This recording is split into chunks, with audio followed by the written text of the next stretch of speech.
Brazil ফ্যানদের জন্য সব সোনাই সোহাগা। বিশ্বকাপের প্রথম জয়ের পর নেইমারের ফেরার ঘোষণা। রাফিনিয়ার ইনজুরি কোথায়? পুরনো হ্যামস্ট্রিং নাকি নতুন পেশি? ব্রাজিল 11-এ কেন ওর দরকার এত বেশি? ফিলাডেলফিয়াতে ব্রাজিল সাপোর্টারদের এই রাতটা নিখাদ উৎসবের। ওরা সবাই ভক্ত এই অ্যাটাকিং ফুটবলের। কুরাসাওকে উড়িয়ে নতুন শিকার ধরতে এগোচ্ছে জার্মানি। আইভরি কোস্টকে হালকা ভাবে নিলে কপালে শনি।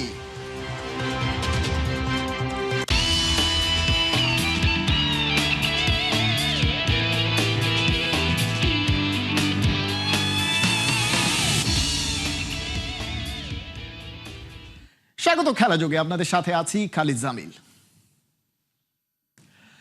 বিশ্বকাপের মিশনে প্রথম জয়ের স্বাদ পেল ব্রাজিল। স্বস্তিতে সেলেসাও শিবির। উন্মাদনায় মেতেছে ব্রাজিল সমর্থকরা। তাদের সেই বাঁধ ভাঙা উল্লাস ডাবল করেছে নেইমার জুনিয়রকে নিয়ে কার্লো আনচেলত্তির মেসেজ। স্কটল্যান্ড ম্যাচেই দেখা যেতে পারে ব্রাজিলিয়ান রাজপুত্রকে। তবে আনন্দের মাঝেও চিন্তার ভাঁজ রাফিনিয়ার চোট। হাসান সজীবের রিপোর্ট। ব্রাজিলিয়ান রাজপুত্র নেইমার জুনিয়রের জন্য বাংলাদেশি ফ্যানদের স্লোগান। এ চাওয়া, এ ভালোবাসা হয়তো পৌঁছে গেছে বস কার্লো আনচেলত্তির কানেও। তাই তো বিশ্বকাপে প্রথম জয়ের পরই নেইমারকে নিয়ে সুখবর দিতে দেরি করেননি এই মাস্টারমাইন্ড। এমন খবর নিঃসন্দেহে হাইতির বিপক্ষে জয়ের চাইতেও বেশি খুশির সমর্থকদের জন্য। একদিকে হাইতিকে 3-0 গোলে উড়িয়ে নেওয়া যাচ্ছে স্বস্তি নিঃশ্বাস, অন্যদিকে প্রিয় তারকাকে স্কটল্যান্ড ম্যাচে দেখার পূর্বাভাস। ব্রাজিল ফ্যানরা এবার হয়তো হেক্সা মিশনে কথার ঝাঁজটা বেশি তুলতে পারবেন। নেইমারের কামব্যাক যেমন দলকে বেশি শক্ত আর সাহস যোগাবে, তেমনি গ্রুপ সিতে পয়েন্ট টেবিলও সেলেসাওদের করে তুলবে আত্মবিশ্বাসী। প্রথম ম্যাচে মরক্কো পরীক্ষায় ড্র করে টেবিলে পয়েন্ট হারালেও হাইতি ম্যাচ দিয়ে প্রত্যেকের 2টি করে ম্যাচ শেষে এখন টেবিল টপার ব্রাজিল। সেই সঙ্গে গোল ব্যবধানেও এগিয়ে নেইমাররা। যেখানে গ্রুপ থেকে হয়তো থার্ড পজিশনে পরের রাউন্ড নিয়ে হিসাব কষা শুরু হয়েছিল, এখন সেলেসাওরা গ্রুপ চ্যাম্পিয়ন হয়েই হেক্সার জার্নিটা এগিয়ে নেবে। তবে পুরোপুরি উল্লাসটা হয়তো করতে পারছে না ব্রাজিল। রাফিনিয়া চোটে চিন্তার ভাঁজ কার্লো আনচেলত্তির কপালে। হাইতি ম্যাচের ফার্স্ট হাফে ব্রাজিলিয়ান তারকার ইনজুরিতে ভয় বাড়াচ্ছে সেলেসাও শিবিরে, যদিও খুব একটা দুশ্চিন্তা করছেন না ইতালিয়ান মাস্টারমাইন্ড। আপাতত জয়ের স্বাদে সব ভুলে যাওয়া নয়, পরের ম্যাচের দিকেই তাকিয়ে ব্রাজিল। যেতে হবে বহুদূর। নেক্সট মিশনে সেলেসাওদের টার্গেট স্কটল্যান্ড। বৃহস্পতিবার স্কটিশদের হারিয়ে গ্রুপ চ্যাম্পিয়ন হয়েই রাউন্ড অফ 32 জার্নি শুরু করতে চায় 5 বারের বিশ্ব চ্যাম্পিয়নরা। তবে তার আগে রাফিনিয়াকে নিয়ে সুখবরটাও পেতে চায় ল্যাটিন জায়ান্টরা। হাসান সজীব, 71। রাফিনিয়ার ইনজুরিতে ব্রাজিল দুর্গে যেন হতাশার ছায়া। ভিনিসিয়াস জুনিয়র থেকে শুরু করে দলের প্রায় সবার মাঝে দেখা গেছে দুশ্চিন্তা। দলের স্টেটমেন্ট আর হেড কোচ কার্লো আনচেলত্তির অবশ্য মেডিকেল টেস্ট হওয়া পর্যন্ত অপেক্ষা করার কথা বলছে। কিন্তু বার্সেলোনার তারকা রাফিনিয়ার যদি শেষ পর্যন্ত ব্রাজিল দল থেকে লম্বা সময়ের জন্য ছিটকে যান, তাহলে তা সেলেসাও দুর্গের হেক্সা মিশনে দেবে বড়সড় ধাক্কা। রাফিনিয়া কেন ব্রাজিলের জন্য এত গুরুত্বপূর্ণ, সেই ব্যাখ্যা রিপোর্টে।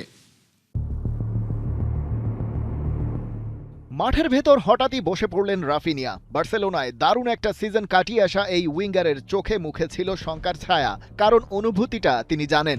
রাইট হ্যামস্ট্রিং ইনজুরিতে মাঠের বাইরে চলে গিয়েছিলেন 5 সপ্তাহের জন্য। এই তো কদিন আগেই ফিরলেন। অমন কিছু আবার হলো না তো। এ তো সাধারণ লিগ ম্যাচ নয় যে ফিরে এসে রিকভার করা যাবে। বিশ্বকাপ 4 বছর পরে একবার, আর এটা ওদের হেক্সা মিশন। রাফিনিয়া নিজেকে নিয়ে যতটা শঙ্কিত, তার চেয়ে বেশি দুশ্চিন্তায় ব্রাজিল দল। হাইতিকে 3-0 হারালেও সেকেন্ড হাফে সেই ছন্ন ছাড়া ফুটবল, জেলিংটা হচ্ছে না কোনোভাবেই। আর এই রাফিনিয়া সেই জেলিংয়ের কাজটাই করে। সে না থাকলে ব্রাজিল ভুগবে, ডুববে, হয়ে যাবে দিশেহারা। কেন, সেই আলাপেই এবারে আসা যাক।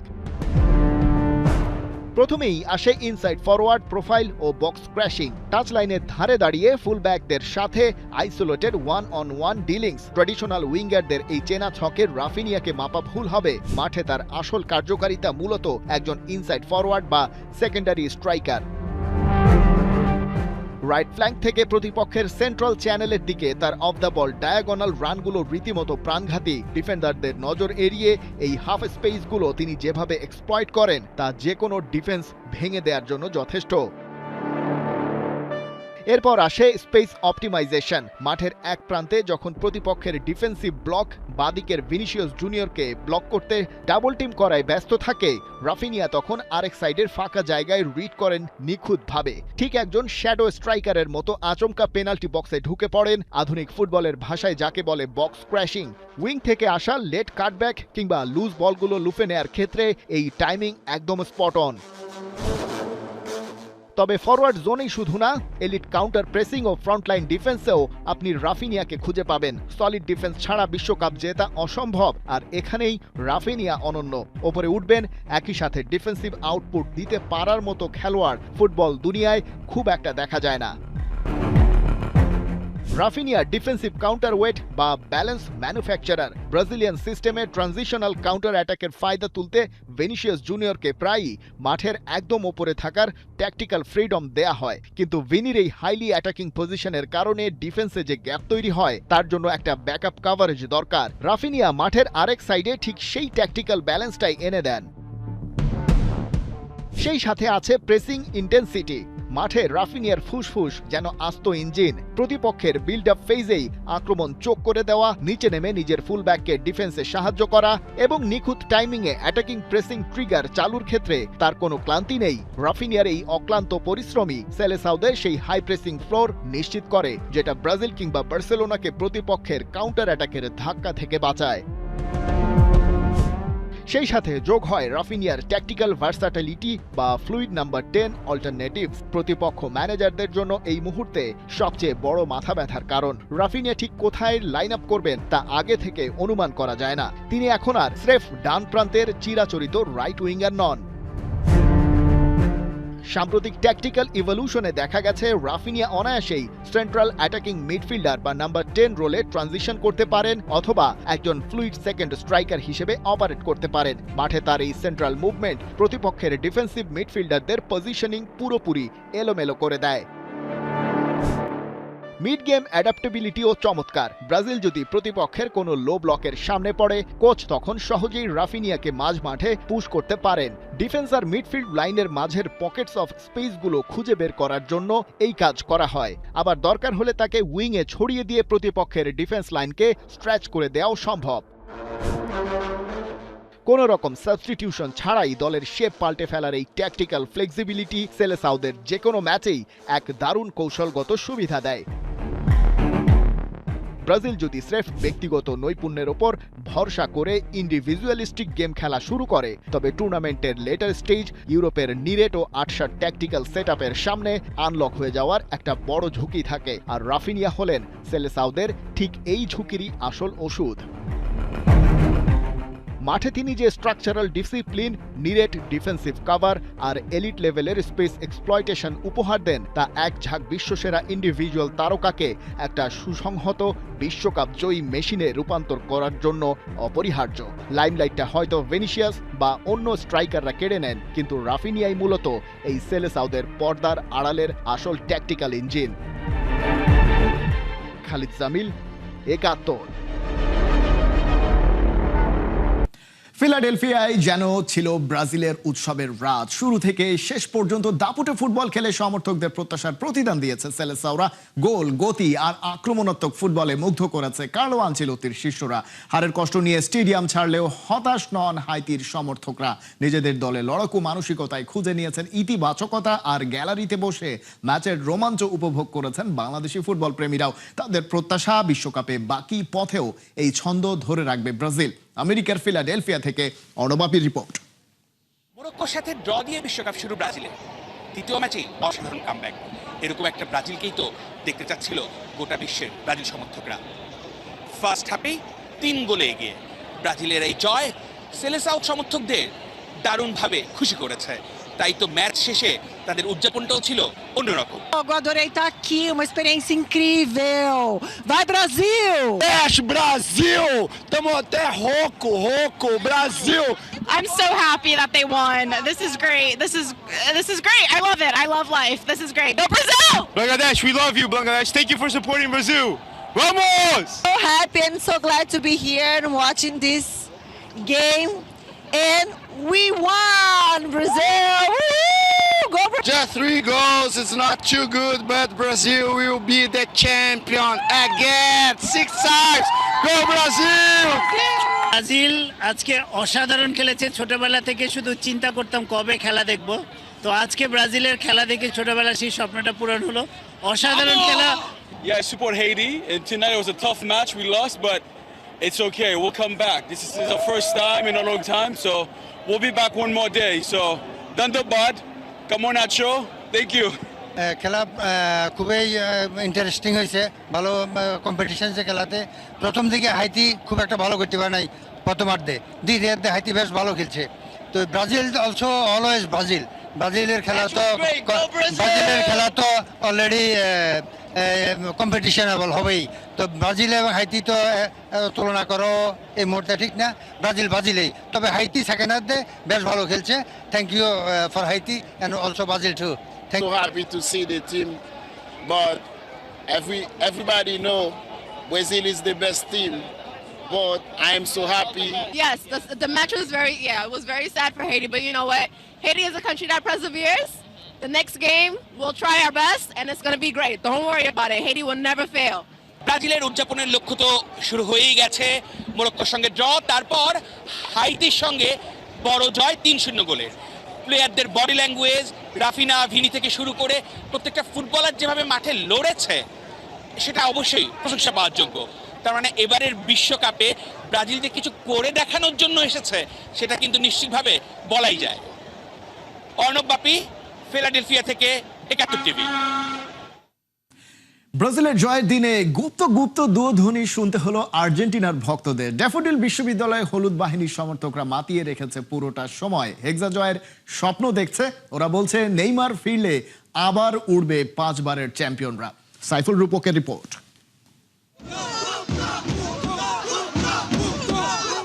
মুহূর্তগুলো এমন যেন ব্রাজিলের কাছে হেরে বিপর্যস্ত আর্জেন্টিনার ভক্তরা, অথচ কুনিয়া, ভিনিরা উড়িয়ে দিয়েছে দুর্বল হাইতিকে। তবুও কেন বিষণ্ণ আকাশী নীলের সমর্থকরা? ড্যাফোডিল বিশ্ববিদ্যালয়ের বিগ স্ক্রিনে হয়তো ব্রাজিলের হার দেখতে ট্রল করার প্রস্তুতি নিয়ে এসে উল্টো বিপাকে আর্জেন্টাইন ফ্যানরা। আর্জেন্টিনার ভক্তদের কি অবস্থা ছিল? এখন গর্তে ঢুকে গেছে, তারা এখন গর্তে ঢুকে গেছে। গাইস, আপনারা কিছু দেখলে তাদের বললেন না, ঠিক আছে? কষ্ট হবে তারা। আচ্ছা, কিভাবে টিজ করেছেন তাদের? গুপ্ত, আমরা নেইমার ছাড়া আমরা 3টা দিতে পারি। তাদের মেসি লাগে, আমাদের লাগে না। আমরা নেইমার ছাড়াও চলতে পারি। আমরা চাইলে 4টা দিতে পারতাম, কিন্তু 3 পিস দিছি, কারণ এটা আর্জেন্টিনার বিশেষ ঐতিহ্য, ঠিক আছে? 3 পিস। আপনার তো আসলে এই ব্রাজিল ভক্তদের মাঝে চ্যাপ্টা হয়ে যাওয়ার কথা। না না, ওরা আমার ফ্রেন্ড, ওরা আমাকে ভালোবাসে।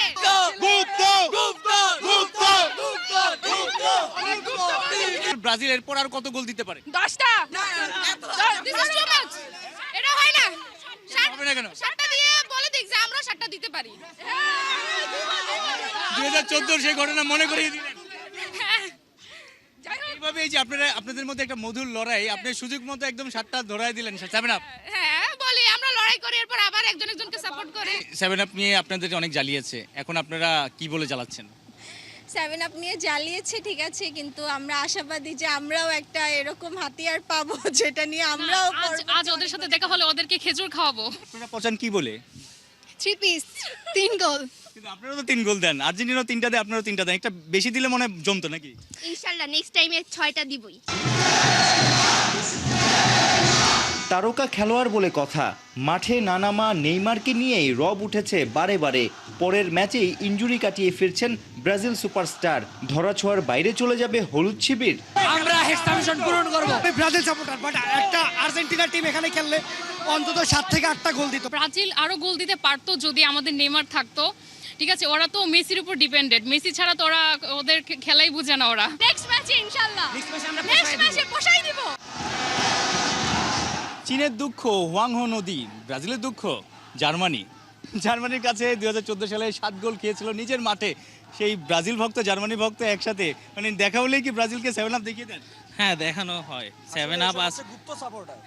আজকে 7 আপ পাই নাই হাতে নিয়ে আসার জন্য, কিন্তু আজকে জার্সি নিয়ে এসেছি। আপনারা যখনই একটু ব্যাকফুটে থাকেন 7 আপ বলে একটু ফ্রন্ট ফুটে যাওয়ার চেষ্টা করেন। একটা ভালো জিনিস, আমরা একটু মক করতে পারি, খেলার মধ্যে এগুলো থাকবেই। জার্মানি কি এবার ব্রাজিলের সমান আরেকটা স্টার নিবে? অবশ্যই অবশ্যই, না নিতে পারলে এদের সমান এরা নিতে পারবে, কিন্তু এরা আর হেক্সা মিশন করতে পারবে না। এই যে মজার একটা কনভারসেশন হলো আর্জেন্টিনা ব্রাজিল, মাঝখানে জার্মানি আসলে ব্রাজিলের জন্য দুঃখ, আর্জেন্টাইন ভক্তরা জার্মানির সেই রেকর্ডটাকে নিয়ে ভালোই মজা নেয়। তো বিশ্বকাপে এরকম এনভায়রনমেন্ট সবাইকেই অনেক বেশি আনন্দ দেয়। সাইফুল রূপক, ৭১। বিশ্বকাপে টানা 2 আসরে গ্রুপ পর্বে দুঃস্বপ্ন পেছনে ফেলে এবার নতুন জার্মানির ঘোষণা। কুরাসাওকে 7-1 গোলে উড়িয়ে গ্রুপ ইতে আগুনে শুরু করেছে 4 বারের বিশ্ব চ্যাম্পিয়নরা। আজ টরন্টোতে রাত 2টোয় তাদের সামনে আইভরি কোস্ট, যারা ইকুয়েডরকে শেষ মুহূর্তে হারিয়ে ইতিহাসের অপেক্ষায়। আরও থাকছে জুবাইর নূরের প্রিভিউ রিপোর্টে। বিশ্বকাপে 7 গোল বললে আপনার মাথায় কোন দলের নাম সবার আগে আসছে?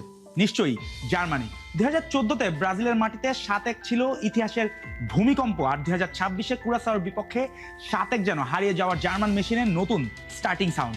2 বিশ্বকাপ ধরে গ্রুপ পর্বের অন্ধকারে আটকে থাকা দলটি আবারও আলোয় ফিরতে চায়। আর টরন্টোতে আইভরি কোস্টের বিপক্ষে ম্যাচটা তাই শুধু দ্বিতীয় গ্রুপ ম্যাচ নয়, জার্মানি সত্যি ফিরছে কিনা তার প্রথম বড় পরীক্ষা। প্রথম ম্যাচে কুরাসাওকে উড়িয়ে দিয়েছে জুলিয়ান নাগেলসম্যানের দল।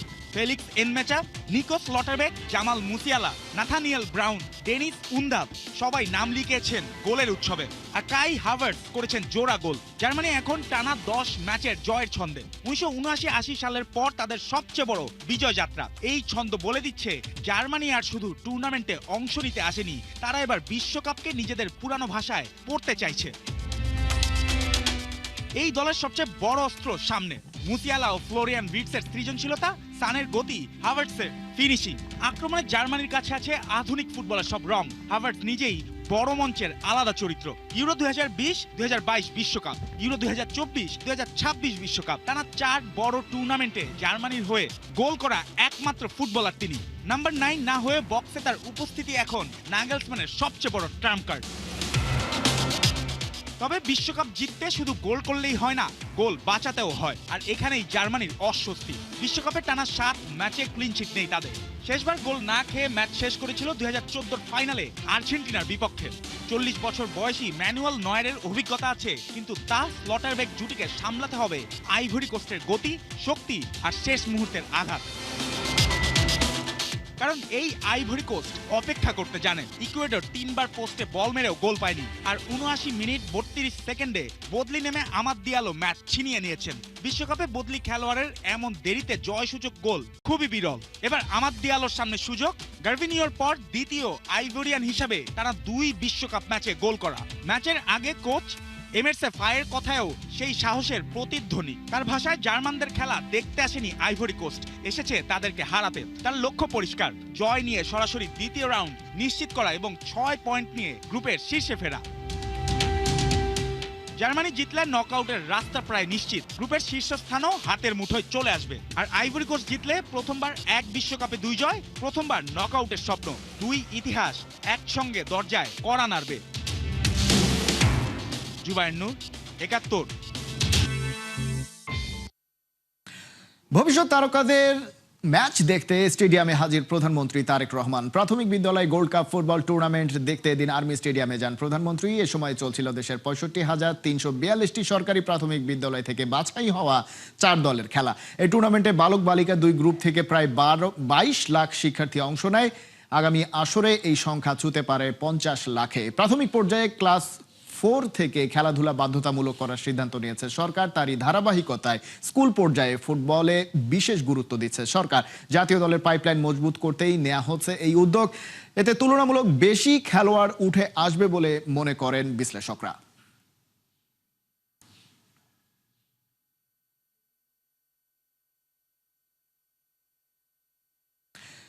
দুনিয়ার মায়া ত্যাগ করে চলে গেলেন কিংবদন্তি হকি প্লেয়ার আব্দুস সাদেক। রাজধানীর একটি হাসপাতালে মৃত্যুবরণ করেন সাবেক এই তারকা। মৃত্যুকালে তার বয়স ছিল ৭৮ বছর। খেলোয়াড়ি জীবনে অসংখ্য কীর্তি গড়েছিলেন আব্দুস সাদেক। ফুটবল, হকি দুটোই খেলতেন। ১৯৭২ সালে আবাহনী ফুটবল দলের প্রথম অধিনায়ক হন আব্দুস সাদেক। ১৯৭৮ সালে এশিয়ান গেমস বাংলাদেশ হকি দলের অধিনায়ক ছিলেন তিনি। ১৯৯৬ সালে জাতীয় ক্রীড়া পুরস্কার পান আব্দুস সাদেক। দেশের হকিতে তার অবদান ছিল অনেক প্রথমের সাক্ষী ছিলেন তিনি। তার মৃত্যুতে শোক জানিয়েছেন যুব ও ক্রীড়া প্রতিমন্ত্রী আমিনুল হক। খেলোয়াড়ি জীবনের পর সংগঠক ও প্রশাসক হিসেবেও তিনি ছিলেন তরুণ প্রজন্মের অনুপ্রেরণা।